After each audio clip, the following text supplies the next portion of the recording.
Welcome, everyone. Thanks for being here. Welcome to one more Circuito. It's amazing to be here with you guys again. We are here today with our co-hosts João Ferreira and Tony, and our special guest João Kury, which is a friend of mine for a long run, for a long time. Uh, First of all, I just want João and Tony to tell me what happened since the last Circuito. So if João can start and if João can tell how he ended up in a shopping mall in the middle of the Brasilia as well. Well, guys, great to see you again. So today is actually my birthday. So I'm turning 37 now. Uh, So great to be recording a podcast with you guys.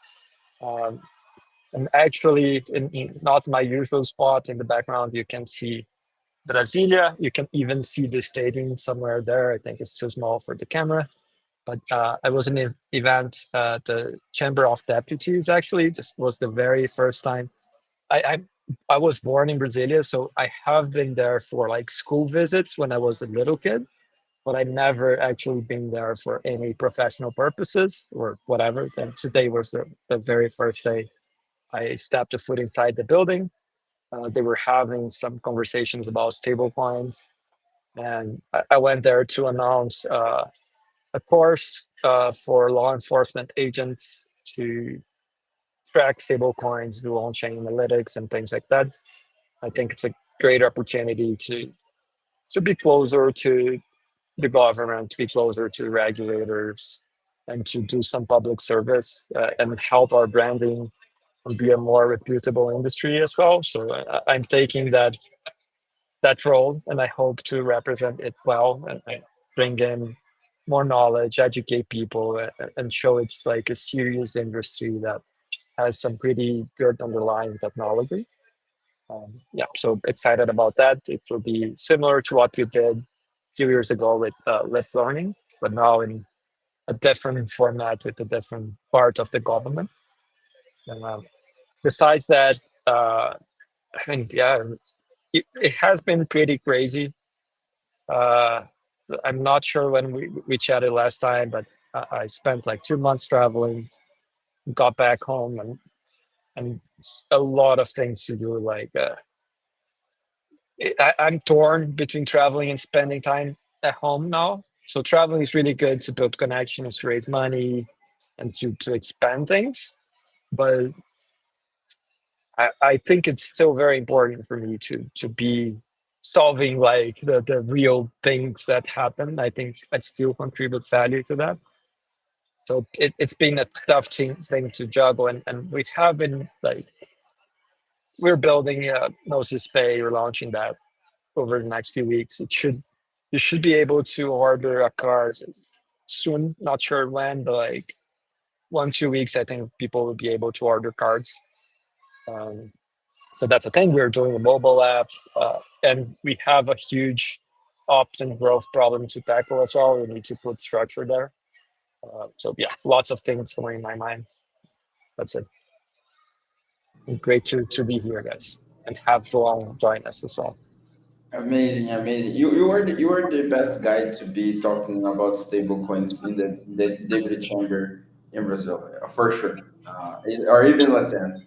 Um, and 37 years, Ron, we were quite fine, man. So we were fine, man. We were fine. Could be worse, right? Could be worse. Could be definitely could be without hair and could be with gray hair. It's awesome. It's awesome. It's in great shape. Like I would, like when I heard that you were turning 37, I was in total disbelief. I didn't get it. How old do I look like? Oh, 30, 31. I think. Well, yeah, Pretty good. yeah, you are. And how about you, Tony? Hey, glad to be here. And congrats, João. And yeah, a lot of courage then to run a startup in these years. Like, as I said to you another another day, I'm thinking a lot about my 30s, how would be. So, but in Moiki, we are growing a lot, closing a lot of deals, and being more professionals, a professional service company with a lot of process. And I think we are being more a full stack marketing agency, so improving the KOL services, the growth in general with X ads, and creating campaigns and tracking metrics to understand how the user is coming for a funnel until now a conversion to in an app on or download some wallet. And yeah, I think we are building a lot of stuff here, and it's been great to see how we can boost a lot of projects around different narratives like WA and DeFi infrastructure, AI. So yeah, it was being amazing to work with Sophie and with a lot of hands-on and creating different process and frameworks to help to sediment and create these fundamentals and help the all the analysts and managers to sustain this strategy, these marketing plans that we are creating for the projects. Perfect. Yeah, it has been a pleasure to work with Tony. We have quite fun here in the office. It's the first time that I'm working um, in an office for the first time. Actually, I worked in family businesses, but now I'm working for the first time in like 4 or 5 years of career. It have been interesting, quite fun. But let me introduce our guest today. We have João Kury. João Kury have been building a lot of different stuff. Have been in like as builders at the same time in the space. He was one of the founding members of Bankless Brazil back in the day, which was a quite school for I think all the people that went there. And yeah, Kuri, introduce yourself for everyone that is watching right now. Kuri. Perfect, perfect. Yeah. Thanks so much for the invitation. It's a pleasure to be here. Congratulations, João. I didn't knew it, but yeah, man, really nice to be part of the day of this day with you, this special day. Hopefully, we can throw a party the next time we see each other. I would love to do that too.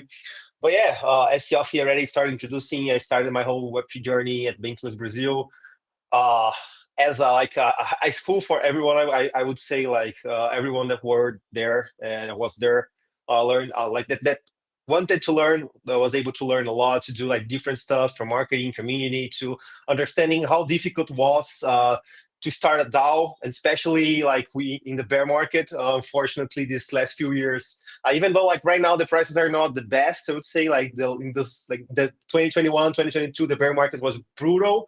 So it was like really interesting to see all this beauty and all this knowledge that we all could get from starting this project. One thing led to another. Got involved with some different projects.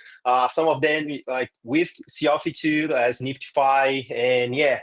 I navigated to a lot to different ecosystems, such as the Polkadot ecosystem, the ICP ecosystem, and most recently, like 2 years ago, almost, I was me and two other folks helped creating modular crypto.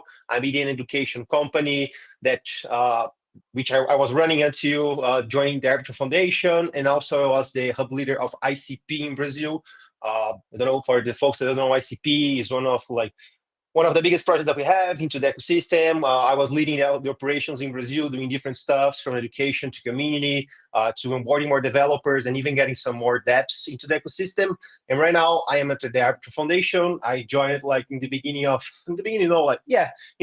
last month. To deal with all things LATAM. So if you are a community or a project, don't hesitate to reach out. I would love to chat and to see how we could collaborate on getting more voices of LATAM abroad. I think this is something that we all resonate here.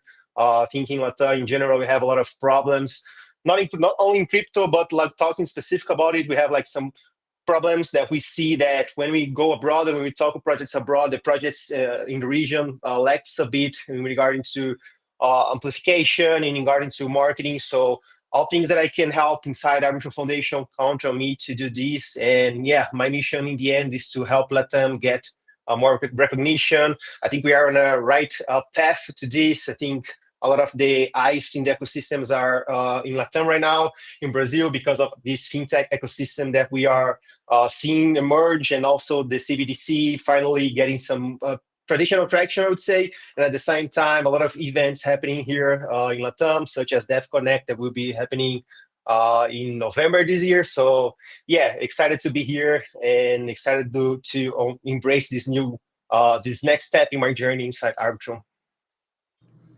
That's amazing. Congrats on the role. I think we were one of the few people that I thought that could fit that, because it is very difficult actually to understand the market, and because not because Latin is different from other parts, but to really understand, to have a grasp on a region that is two things, too specific. So it has its own culture, it has its own identities, different from APAC, different from Middle East, different from North America, uh, but also very, very like it's not it's just specific, but it's complex. Very, it have a lot of different cultures, and I know that you have been in contact with a lot of communities, not only in Brazil. Like you did an amazing job in Bankless Brazil. We did an amazing job in Modular as well, but not only in Brazil, but in Latin America as well. I know that you supported and did go to the Ethereum Latam in Honduras, which was not an easy trip. Like it's not forever Brazilian. Like going to Honduras is not seeing something normal. I'd say, João, yeah, of course, we have two crazy ones here. But anyway, like you supported a lot. You picked that fight, right? To establish Latin and Brazil a connection, because we have the language barrier, right? And we it is very underestimated for people that are not into the Latin ecosystem, this barrier, and it exists like a really great barrier, but it shouldn't be, because we are part of the same block. So incentives, grants, programs, accelerations, even attention, it goes when it goes to Latam, it goes to Brazil as well, it goes to Argentina, it goes to Chile and Colombia, and I had the mistake to mention countries, so I will not mention at all. But you get it, like it's complex and it's specific at the same time. But I wasn't taught, like if someone asked me, I think you're a great fit. But one thing that I want to tackle here, one first question I would say, is like, okay, you started in this role, but what now? Like, what's the first mission? What's the first task? I think that's a great question. Ooh, that's tough, because the first question is like create a plan for like LATAM. And Latam, as you were mentioning, is like so diverse. We have like so many different communities, and it's very unique, because some of the communities are not centered around like Ethereum or Solana or Polkadot. Like, I don't know, like the ecosystem. It's centered around like grassroots communities that just formed around an idea or a plan or an objective. So my idea here is to basically map out everything that I can. Of course, I'm not going to be able to do like every single project, every single community, but you start from somewhere, from all these years that I've in the ecosystem from my network too. So if you guys know any project that's worth reaching out in Latam, don't hesitate to shoot me a message. I would love that.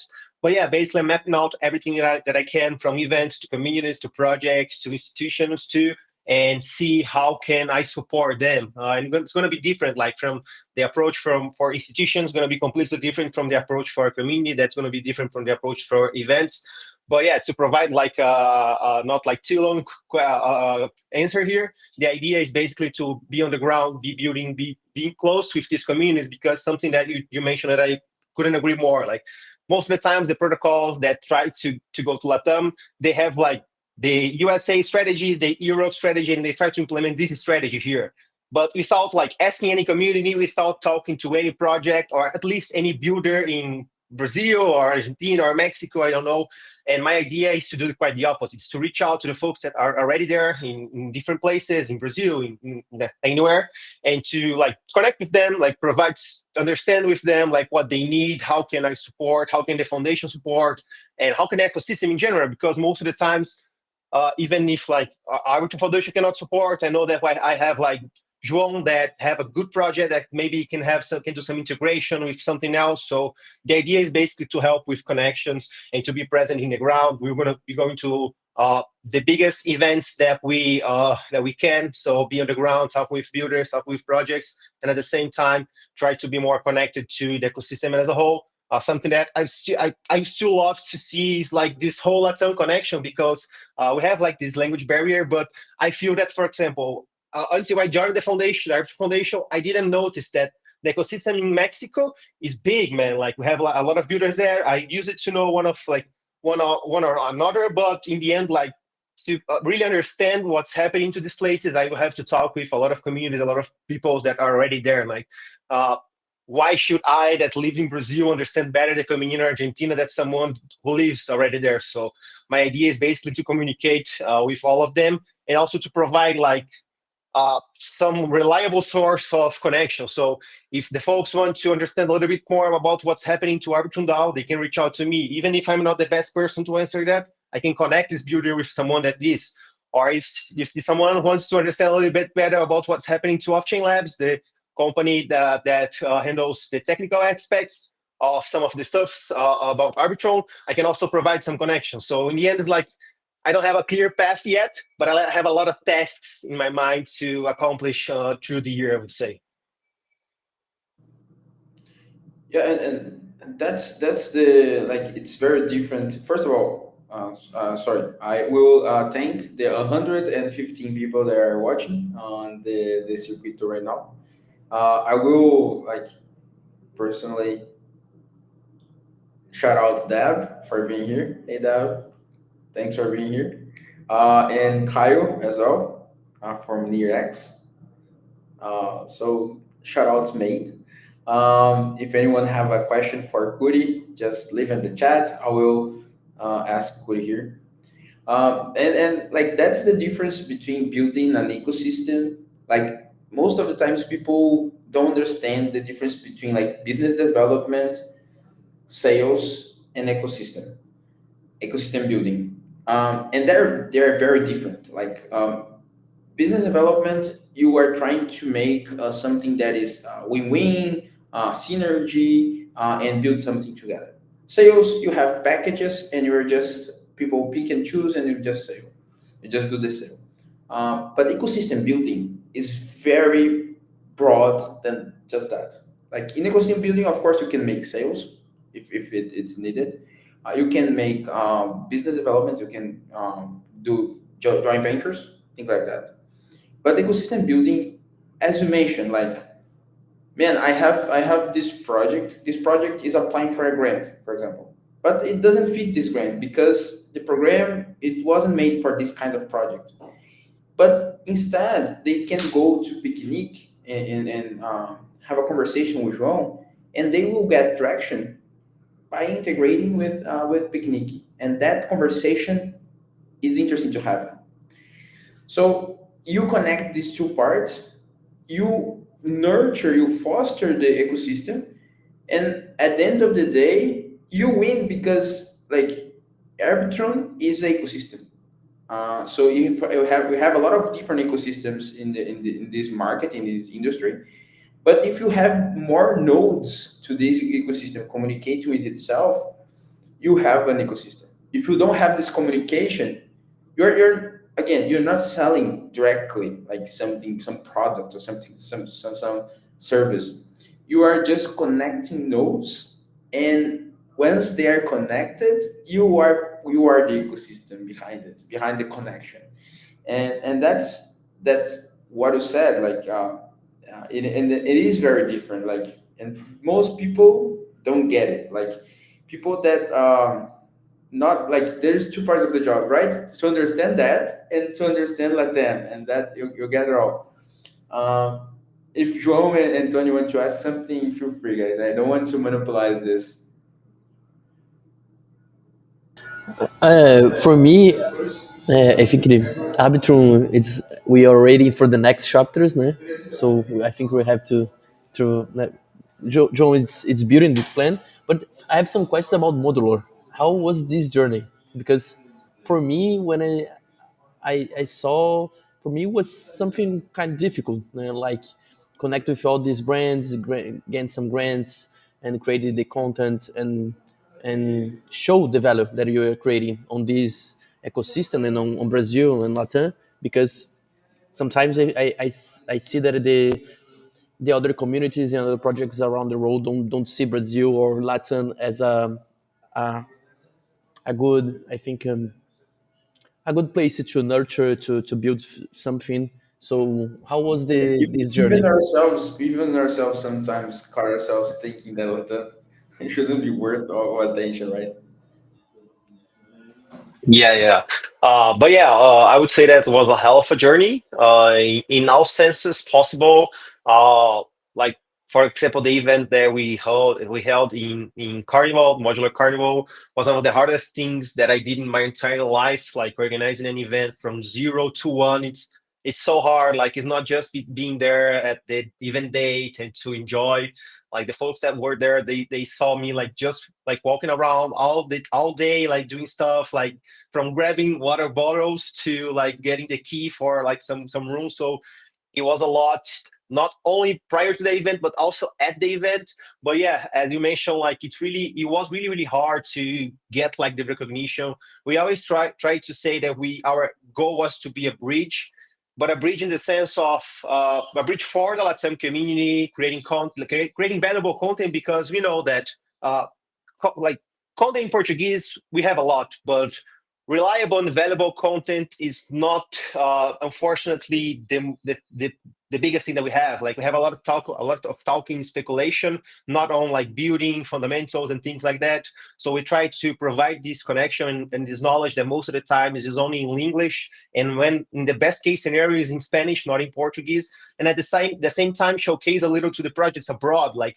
what's the potential of Brazil when you have like a real good team on the ground doing stuff, and really understand a little bit of like really understand what is happening in Brazil. At least I wouldn't say that I at the time, and at least like and until now, that I understand everything Latam. As I mentioned, like my plan is to reach out to these folks and to understand from them what's better. And at Modular Crypto, we are doing the same thing. So last year we did more than 5 events across 5 different states in Brazil, and we did with the same approach. We didn't get to Bahia, for example, and did an event without the local communities. We reached out to local communities and say, hey, we want to do an event there. Can you help us? What's the best approach to do this? What's the best date? So in the end, was like a really good experience to understand a little bit more about the Brazilian community. It was really cool because with these events, we were able to notice that different parts of Brazil have different interests in crypto. So the folks from the Northwest have interesting refi, for example. The folks in São Paulo have different interests that's refi. The folks in Rio, and it's very interesting because not only we have like this cultural diversity in Latam, but also in Brazil. Brazil is so big that we inside the country we have to deal with different interests and different types of communities. And yeah, in general, like to be more concise, in general, was a really good experience. We were able to reach out to a lot of protocols, but unfortunately, I don't feel like the protocols are like 100% of Brazil and Latam in general. We were fortunately to be able to go to events abroad, as if Denver, if Latam, if Argentina, and to connect with projects and to reach out to these projects when we needed, for example, a sponsorship for an event, or when we were doing a really good initiative. So we created a trainee program last year too. So we reach out to them, hey, we have this really cool thing. What do you guys think of? But we didn't knew everyone into Web3. We didn't know every single protocol, so it was really hard to get in the right hands. And I feel that this is one of the biggest problems we have right now. We have like so many good ideas coming from Brazil, from LATAM in general, but most of the time is, even though some ideas are better than ideas that we have in USA or Europe, the ideas there have like a whole lot more recognition than we unfortunately have here. So it is tough. It was tough. It's still tough in general. And to be honest, like this is one of the reasons that I joined Arbitrum Foundation, because it was so hard, like creating everything from scratch, that if I'm able to help other folks create in a little bit easier sense, and I'm not talking only about financial aspects, about like recognition, marketing, amplification, or even like taking an eye in Brazil and saying, hey, this is a good place to be. I should at least talk with the builders there, or not just hire someone that don't have a clue of what's happening in Brazil. Sometimes like are even not from Brazil and had never visited here. So my goal here is also to provide this safe space, I would say, of having someone from LATAM to communicate, to talk, and to understand a little bit, like to communicate, to understand a little bit better about the possibilities that we could have here. But yeah, it was a hell of a journey in Amazing, short João. terms. Yeah. And if you can select some core deliverables or values that you deliver in modular, what you can select and speak that the project see that was so valuable for them. What they how you can teach something for us in Brazil, Latam, to shout out for the other protocols to kind of this attention and to deliver something to connect and create this relationship. Yeah, I think like events are one of the easiest ways to showcase them, like the potential that we have here. Was something that we did, as I was mentioning, like events is some, and I say easier in the sense of showcasing. It's not easy to organize an event, quite the opposite, as I mentioned, but is really to have like some pictures and have some results. But at the same time, it's hard to understand like what the protocols want and what the project is doing. So, for example, some protocols want events more institutional focus, some protocols want events more community focus. So even in this part, it's hard to deal with like these nuances. But some other stuff that I found very useful was like to just try, man. Create some proposals, be at governance forums, submitting proposals, being present there. Something that I feel that we lack a lot in Brazil in general is like ground presence, man. Like being in the community every single day, reaching out, talking with projects. Like I'm not saying that is easy, quite the opposite. It's very very hard. But if you could keep building for 1 year, 2 years, 3 years, 4 years, you eventually will get to a place where things start to shift. And I remember that João Ferreira also posted something about this in a few months ago. I think is that motto that we have: slowly and then all at once. And Picnic is a great example of this. Like I saw that João started to post like the monthly volumes that the app was getting, and man, it was like start, and woof, the big numbers there. So I think that's it, man. Just being on the ground and showcasing them. Also, let you guys that there is some reliable folks here in Brazil, because we unfortunately have some past experiences with some hard folks, and that unfortunately leave a really bad mark in the country in general. And some of the times it even like make things harder for us. But I feel like things are starting to change, and for the better. And some folks are starting to realize that if you really wanted to say that you'll be in Brazil, you have to build. You can just say things. You have to like be on the ground, connecting with folks and doing stuff, because otherwise it gets too easy, right? Yeah, totally. And one thing that I want to highlight is that, as you said, we had a lot of like Latin in general. I don't know how it is in other places, but we have a big problem. Um, we have a lot of gatekeepers. Like most of the time, we have a lot of gatekeepers. So Latin lacks a lot of visibility, a lot of capital, a lot of resources in general. And the like most of the people that are in power, like or represent some institution that is a global institution, or have the sources of visibility, or have sources of global funding. Um, I don't know if this is cultural or I don't know. I think how the colonization happened. Uh, I don't know. People sometimes blame that way, but we have this culture, right, of having people that capitalize attention and money for friends and family, and then like the community is not really nurtured. Things doesn't happen, and yeah. So we had this experience in the past, and I think that the most important thing is just not repeat this kind of thing, right? And it's not easy, as I said, it's not easy because it's as Strong said, it is very like hands-on, like very down to earth type of job. Because in other ways you will be lose into this kind of gatekeeping behavior. And like I think that in a sense, some of their previous experiences taught you that, like bankless, I think when we worked in Niftify as well. I don't know how it was in ACP and modular, but what I think from seeing from outside is that it was very grassroots work. And what you guys did in modular carnival this year, it was huge, man, and it was very interesting because we saw a lot of people from the community going. We saw a lot of people from the region of Belo Horizonte, which was it is a big city, but it is not. Sometimes it's forgotten by people that don't live in Brazil. Like, but it's the third biggest city in Brazil, and there is a lot of builders there as well. I saw a lot of university people as well, students as well, and I mean, students are the most grassroots that you can get, right? And I have a couple questions here in the chat. If João wants to ask something first, feel free, João. Yeah, well, I'll take talk a bit about LATAM. I have had a few big travels over the past 2 years. We spent 2 months Europe and US, then big Europe trip, big US trip, went to Asia.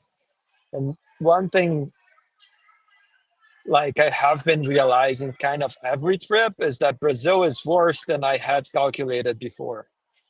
It's like every trip I have been like downgrading a little bit.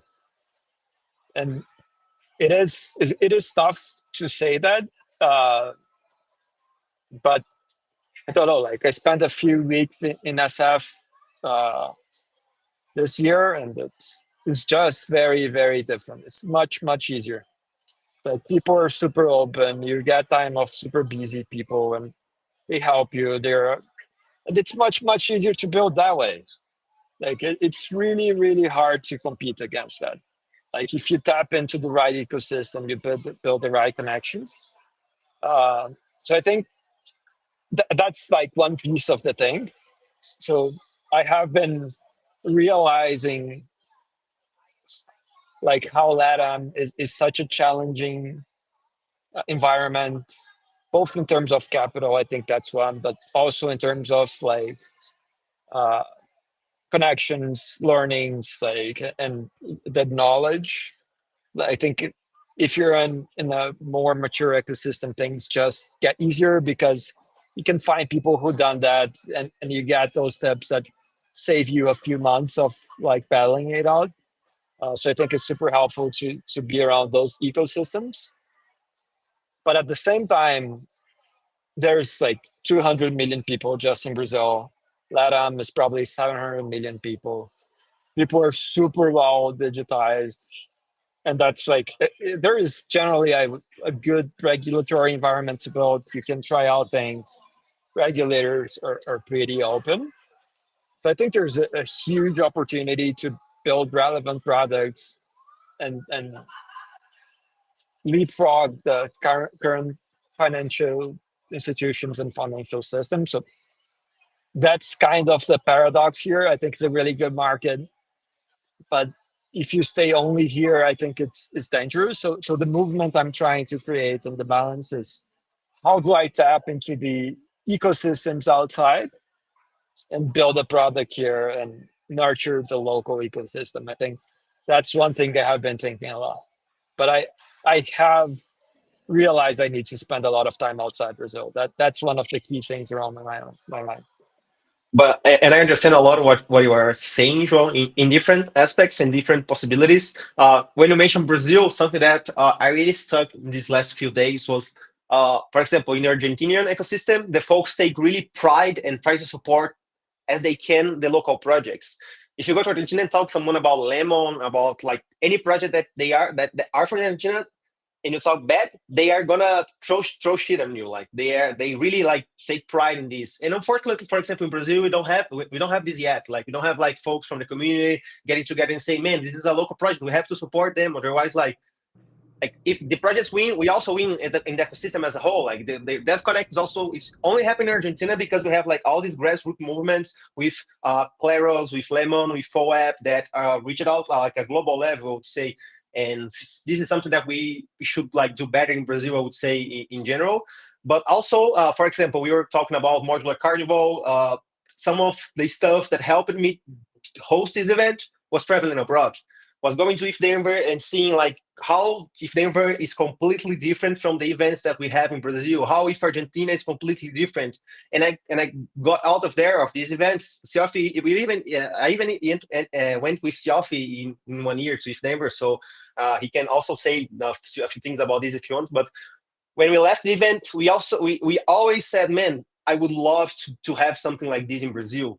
I would love to feel like this community vibe that we feel in If Denver, for example, in Brazil. So it's hard, man. It's tough, but like I understand a lot when you mention like I need to learn abroad, and sometimes like come back better, come back like with a broader understanding. And I feel like that's unfortunately in one ways, in some ways, because it's not everyone that have this opportunity to go to events or to talk or to go abroad to other country to talk with different folks.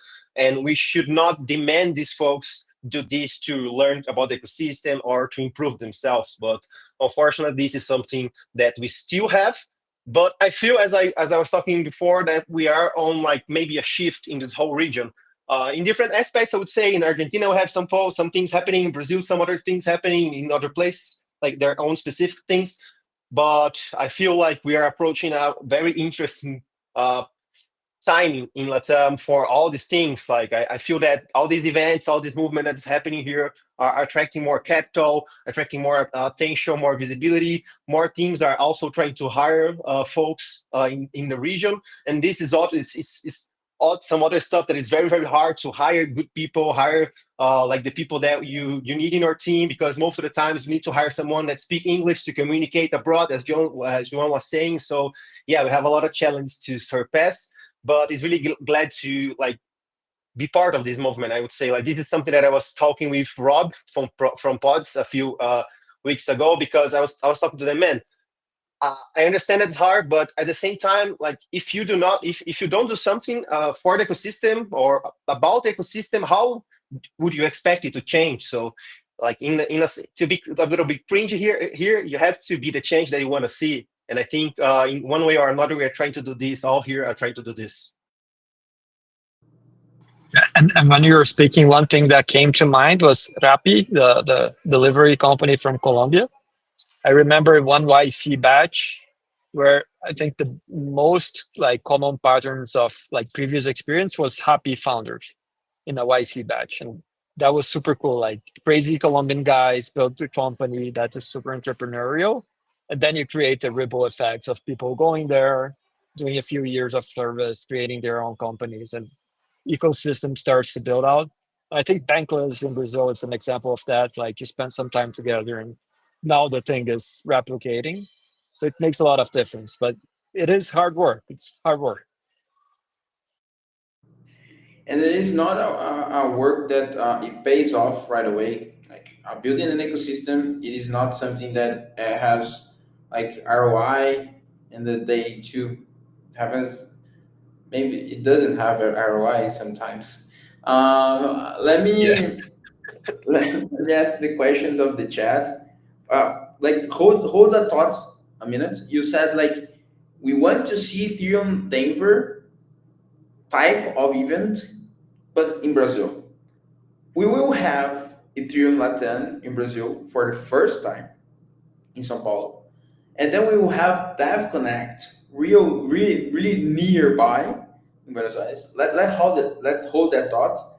First, Tony, I know that Tony needs to leave in some minutes. Tony, do you want to ask a final question or say something? Feel free. No, only thanks for Kury to be here and all this knowledge and this experience to pass for us. And let's build the Brazilian storm for crypto, right? So count with us to create some events, to connect with other projects. So yeah, glad to be here. Thanks, João. Thanks, Yofi. Thanks, Tony. See you, my friend. Yeah, I love the Brazilian storm expression.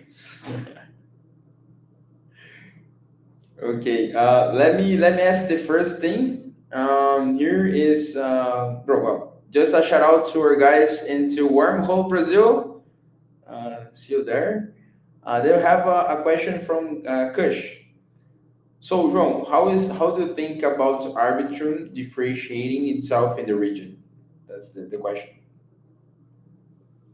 It's a good question, actually. I think we have different approaches to deal with this. Like for example, in one way or another, Arbitrum is the biggest ecosystem after Ethereum. When you talk about dApps, adoption, transactions, we have more than 700 dApps in the ecosystem yet. So I think in one sense of another, the chain itself, the Arbitrum ecosystem itself already differentiate itself from different L2s or protocols that we have. We also have like some simplification of development. We launched it last year. Arbitrum Stylus is basically I forgot the name. It's not a processor. I forgot the technical name, but it's basically a compiler.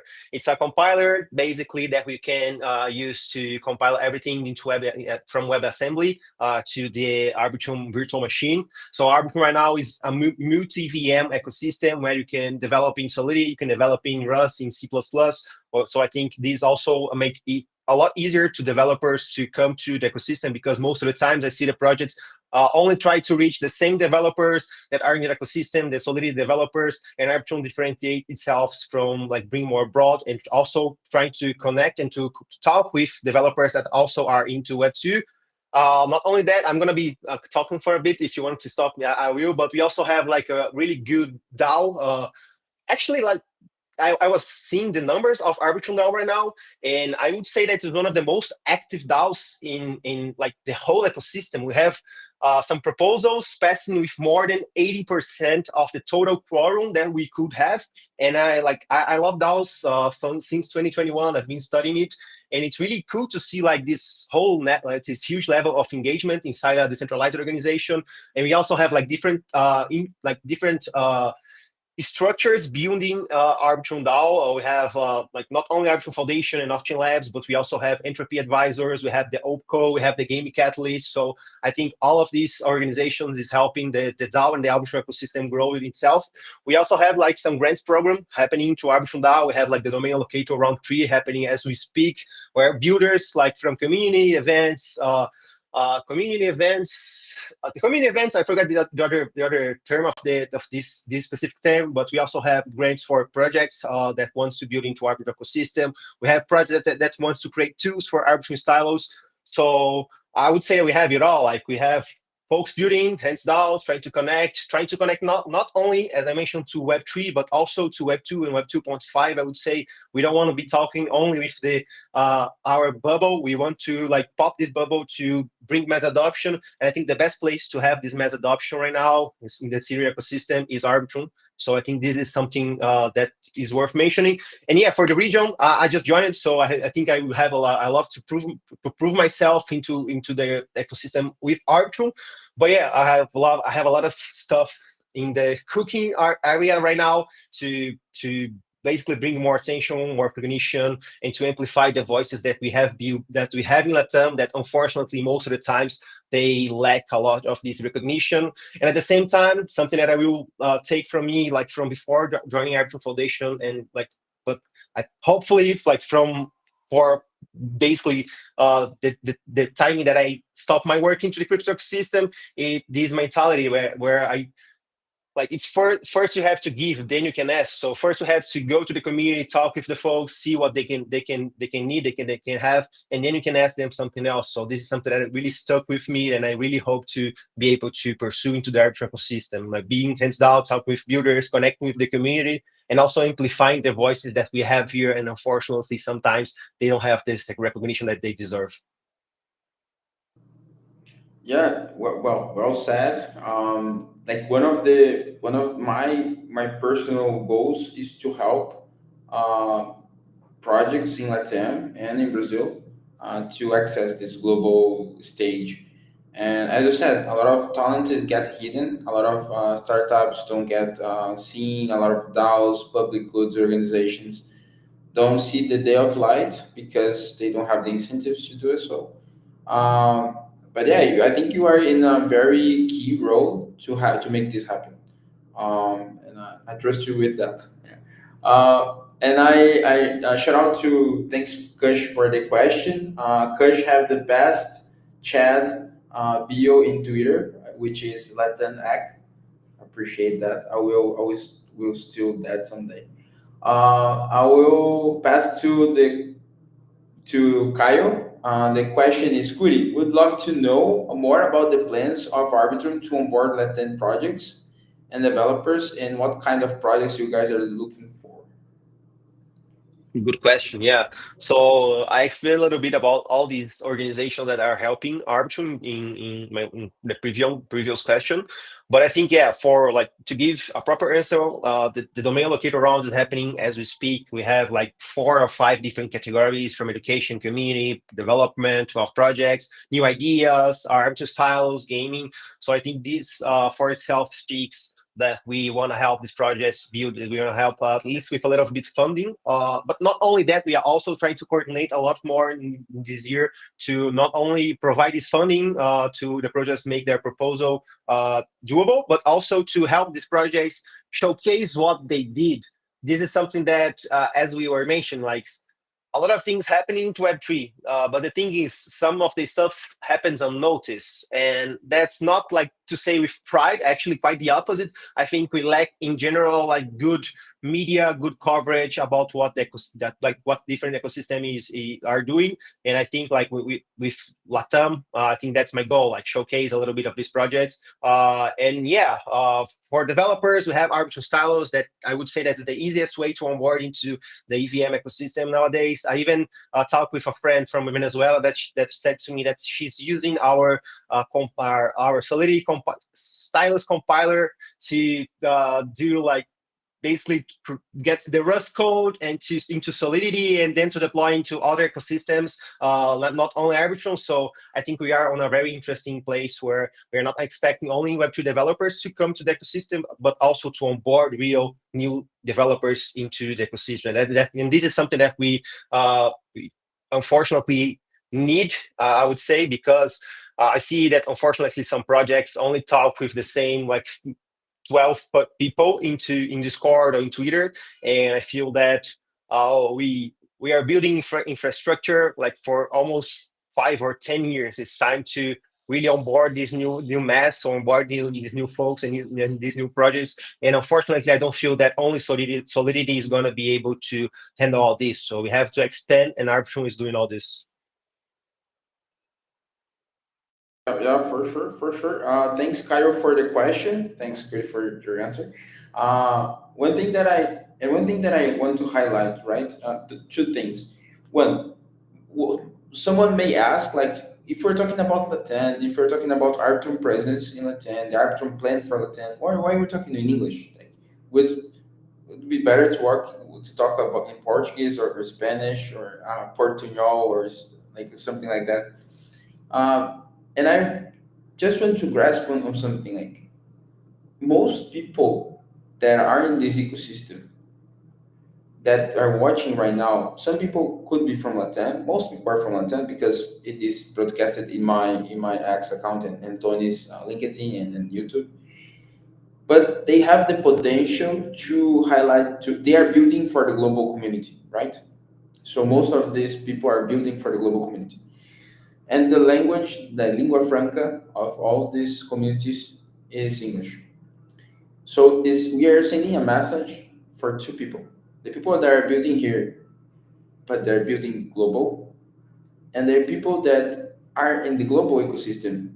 I don't know, Singapore, I don't know, Dubai, New York, London, I don't know, and are watching and curious about like what is happening in Latin.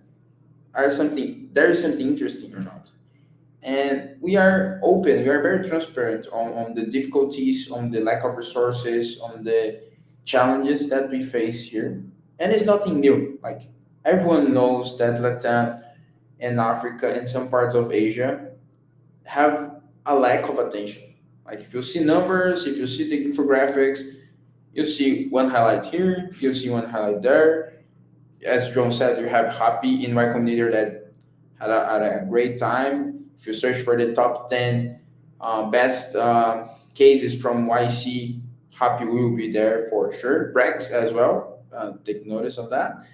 But they are like popping up here and there. There is talent, but there is not a lot of incentives and resources for these talents. And one thing that I with this, like I wrap up this message while we were talking in English. And the second part is when we travel abroad, like like João said and Kury, we have both phones now. When we travel abroad, we have two realizations. Like as João said, the first one, things are easier. Like people are more open to new ideas. We have more structure. We have more clear paths, but also we understand that we are not that far. Like we're not monkeys. We think in the same level. We know what is needed to achieve what we want, and that's intelligence. So like Naval describes intelligence of the ability that you have to make the things that you want reality. So we know what is necessary to achieve the goals. The thing is that we don't have resources sometimes to achieve these goals. So that's what I think. Like my thoughts is that like when we are in global conversations, we can have these conversations. We can participate in these conversations. We're not lacking anything on that side, but resources and attention sometimes I think we lack. Not only Latin, as I said, like some parts of Asia, Africa for sure. These parts lack a lot of resources and attention. I would say. That's why we like it. We see this as a necessity. Um, And just to add a little bit on what you mentioned, if we were focusing only in the Brazilian ecosystem, we'd probably be into other social medias, not only Twitter and YouTube, Latam, like Instagram. It's hard to explain like why and how Instagram is relevant for Brazil, and I feel I don't know if for WhatsApp. Argentina. WhatsApp, yeah, man. Like folks, they don't use Discord, man. They don't have like this is very hard because, for example, we were Telegram. doing some activations at Modular Carnival, and we were doing activations with Discord. Man, nobody uses Discord, man. The community in Brazil is it's like so diverse. They are not only in crypto Twitter, they are in Instagram, even TikTok is. I didn't realize this. I was scrolling down TikTok and I talked with some friends that they said, "Oh, we are like looking at TikTok, maybe creating some campaigns there." And I realized, man, we even have like maybe a bigger crypto community in TikTok than to crypto Twitter. Like we have in crypto Twitter is the Web3 community, but the crypto or trading community, I don't know, like they are not only on Twitter, they're basically not on Twitter at all. For sure, for sure. Yeah, TikTok is huge. Instagram is huge. YouTube is huge. Even LinkedIn. I feel that LinkedIn have a lot of people there, and it's different. Different people from X or Twitter. Different people from yeah. Are like they have different styles, tone of voice, culture, and yeah. Um, like when X got banned in Brazil for a period of time. I said that this would be one of the worst things that could happen to the Brazilian crypto community, or the best. I don't know. Maybe it backlashed, but because it was our bridge, our connection to the global community. Like 90% of the connection that we have with the global community comes from Twitter, like Instagram, um, Discord, and Telegram. You can be part of that, like this ecosystem. But most, as you said, most of the content, most of the people, the attention inside Brazil, it is Instagram, TikTok, and YouTube. The rest is very very in a bubble. Like I see a lot of jokes that when people when people appear on Telegram and your folks appear on Telegram, or they're buying drugs or they're buying crypto. So yeah, or they're becoming BTS in some protocol, in some DeFi protocol. Yeah, I think that leads me to the last topic. And I want João to, if João Ferreira wants to comment on something before, feel free. But I want to ask about the Ethereum LATAM event. If you guys are planning on doing something, and like for those that don't know, like Ethereum LATAM is a itinerant event. So it happened in Argentina, it happened in Honduras, now it's happening in Brazil, São Paulo, which is amazing. That is being São Paulo. And then we will have Dive Connect, which is also an itinerant event that happens once every 2 years. In like 1 year is DevCon, the other is Dev Connect, and goes that way. We had DevCon in Colombia some years ago. Now we are having Dev Connect in Buenos Aires. And these are big events, like very large events. Are you guys planning on doing something? How good are these events? How impactful are these events for Latam and for Arbitrum? And before you answer, I just want to thank the 272 people that are watching. That's it. Nice, nice. Yeah, we are of course planning a lot of stuff. I think like all the crypto attention in the second, in the last quarter of the year is gonna be at Latam. There is no way to avoid that. Even better, I would say, because some folks are not going to FCC this year because it's gonna be an expensive place. So like some folks, some protocols are also trying to be a little easier on the resources there and to try to focus more on the this like Dev Connect and these events that happen in the end of the year.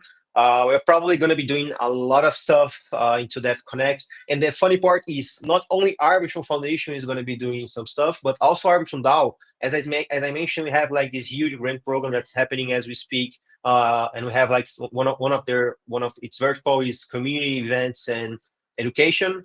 And I've just talked with some folks that probably going to be trying to make a proposal to held events and side events into that connect. So yes, you guys can expect like some big Arbitrum presence, but not only in Argentina. As I mentioned, the idea is to basically onboard all attempts. So we're going to be going to different places and in countries to gather the community, trying to provide more opportunities to them, and not only IRL events but also online events. I feel like we are all online like 24/7. So we're also going to be doing some online activations and online stuff to foster the community and try to get more recognition of all the stuff that is happening here.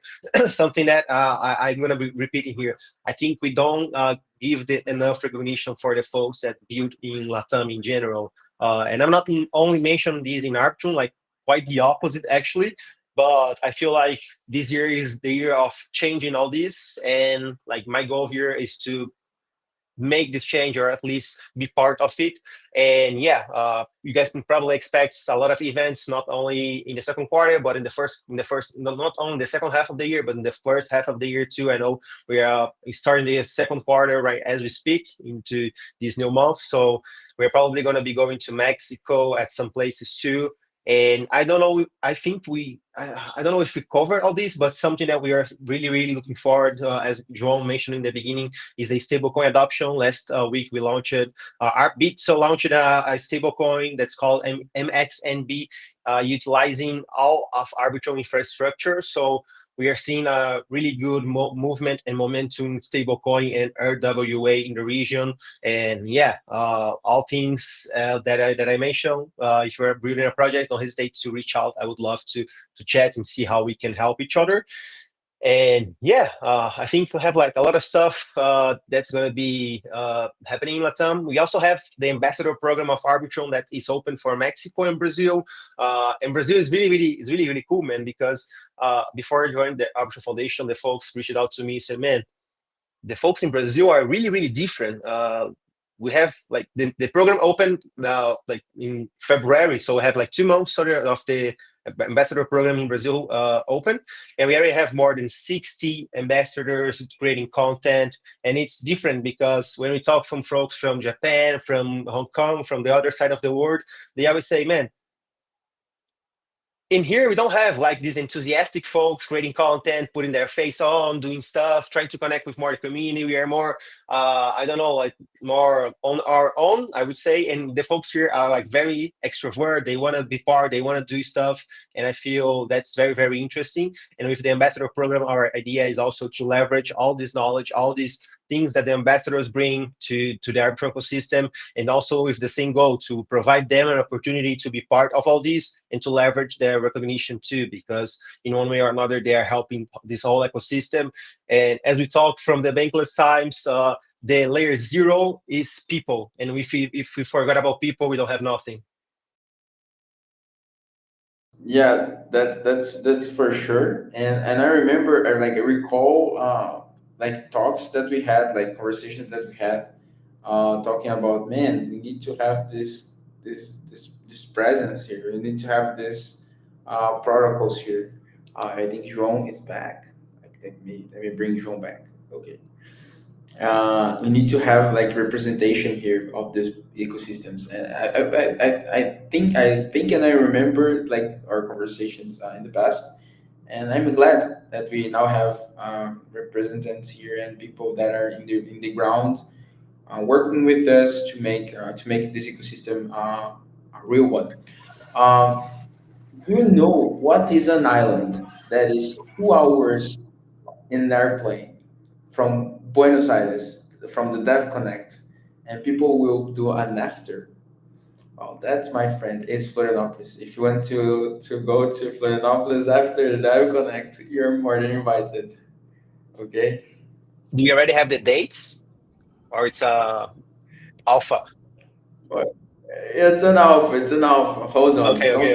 everyone. Don't tell. It's gonna be our secret. It's gonna be our secret. Keep it a secret. Yeah, keep it a secret.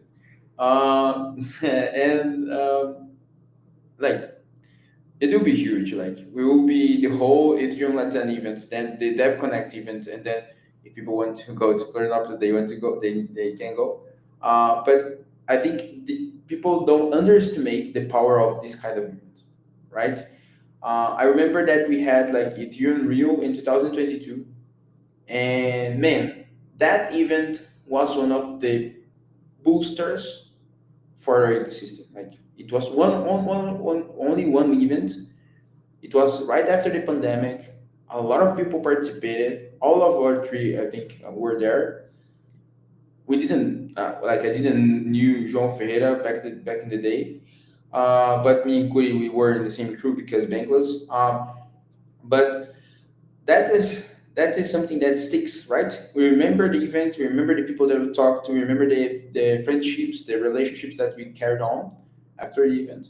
And we need more of that, like in large scale. And I think these two events will help with that. And I'm very hopeful on that. I always say to folks that these events, the event that you mentioned, like Ethereum Rio 2022, literally changed my life, man. Before the event, I was working at somewhere else. Even though it was crypto related, it was not like it was more bureaucratic to keep than crypto. And after like seeing the people, because even Siof mentioned, like we were in the same crew, but I didn't knew Siof face to face, so it was really good to like see the face of folks that I use, like that I was using to or use it to work like from like almost 1 year into Venture Brazil, to really see the faces, to create these connections. And after this event, like my life changed. I decided to get into like really Web3 and never looked back and never wanted to come back. Like to be honest, my mom still asks me if I want to be a lawyer or some like or a judge. I don't know, and I start tell her like no freaking way. Like I love what we are doing, even with all these problems that we have and all this challenge that we have to surpass into Latin ecosystem. I feel that we are on a right place right now into the center of innovation, and this is something that I also talked with Siof in our trip with if in Denver, like 2023, I think. Like even though if it's not crypto that's gonna be winning, which I don't agree. Like I don't agree with this anymore. We are like in a sense of where we are like very in the center of innovation. I remember that ChatGPT was just emerging, and we are like the folks from the crypto Twitter are like we're also like everyone was trying. So I feel like we are in the right sense of in the right center of innovation here, and I feel like this is the right place to be if you want like get into technology, if you want to like challenge yourself to be better and to try challenge yourself to learn. As João was saying here, he like go abroad to learn, to challenge himself, like to improve his English, our English, to improve like our of our abilities. And yeah, man, it's really cool to be part of this movement. Yeah, that's good. Go ahead, John. Oh, talking about events, we have the City coming in 3 weeks. 3 weeks. I think all of us are going to be there. I hope. Yeah, and I'm helping organize DeFi Day. We also have a finance track and main conference. So if anyone's interested in speaking, please reach out to me. I'd be happy to get more folks on board. And I think it will be a really cool opportunity. It's a longer event, right? Like it's a month. I'll be there for 2 weeks. And I think everyone being there, having dinners, and like meeting every day, I think that will be really cool. So really looking forward to that. Perfect. When you arrive, João, and then when you go, I arrive on the 24th. I'll go to Web Summit. There will be some cool spoiler happening there. okay. And then I'll be back until the 11th of May. Oh, okay, perfect, perfect. So we will have time together for sure. Yeah, if you guys want to, I will be always a shiller of Florianopolis, and IP Village is the first pop-up city in Brazil, actually. And it will be in Jurerê, which is an amazing and secure neighborhood. I know that most folks like worry about that, and Jurerê is the safest place that you can get, I think, in Earth.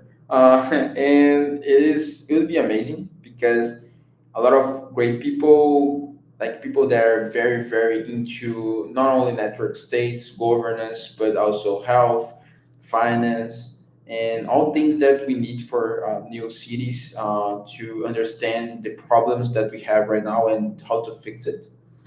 It is not built on based on the techno on the technological specifics, but on the problem itself. And then we use technology as technology optimists that we are to solve these problems. We are not like focusing on a specific technology to make this work in a problem and fit some box. We are here to solve the problems using it. Um, but yeah, that's kind of it for our live stream today. I'm very glad that we had Kury here. I feel sometimes I feel that like all the people that I hanged out in the past in Bankless and Niftyfy were like your childhood friends that you know from ages, even though it's like it's 4 or 5 years ago. I feel that this is the case, right? um, because we have been passing for problems, for challenges together in a lot of senses. Like we had in the trip, in the Denver trip, we had a lot of inconvenience. Me and Kury, we had a lot of things that like have like our company, our line Wow, man, I forgot went about through. it, man. Wow. Yeah, we went with a Colombian airline. We went to Miami, and when we hit the hotel, like Kuri said to me, "Do you know that our airline just bankrupt, and now we're kind of stuck in the states?"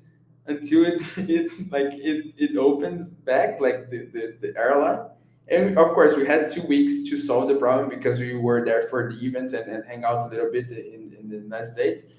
But we were kind of worried, like our airline just And not only that, take our forever. hotel also canceled like our reservation like 2 days before our trip. So it was like wild, man. It was wild.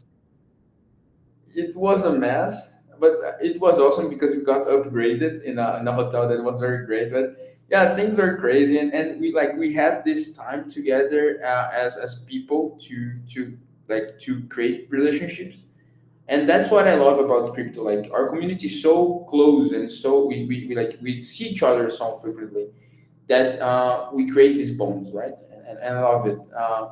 I am feeling old talking about 2021, like as the year that I started working in crypto.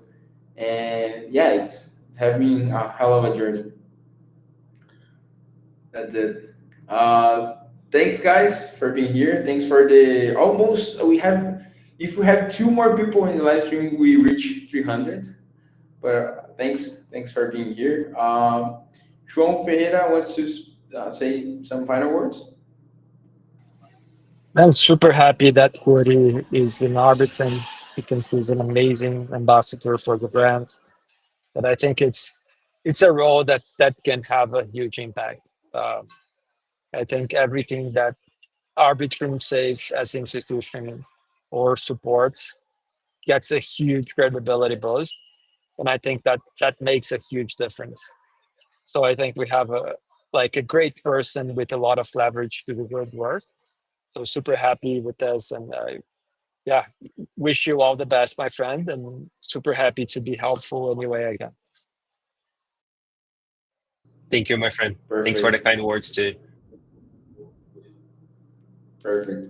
Thank you, guys. Thank you, Kury, one more time. And if you want to speak something, just to end the live Yeah, stream. just say that it's a pleasure to be here to have this conversation. Hopefully, we can have like some face-to-face conversation. As Yofi was just mentioned, that this is something that I miss a lot on a day-to-day basis. I would say, and yeah, pleasure to be here and to create to help to be part of this movement of the Latin America. And yeah, as João said, I feel that I have a huge opportunity to create a really good impact here, and as you guys all know me, I'm doing my best. I'm going to be doing my best to make this change possible and to be the better version that I can of for Arbitrum and for the ecosystem.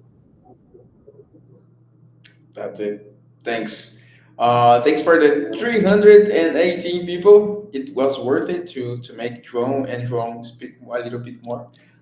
We had, I don't think it's a record, but it's almost there. Thanks, guys, for being here again, and see you in the next Circuito. João, Kury, I hope to see you guys face to face in a very soon. Thanks, guys.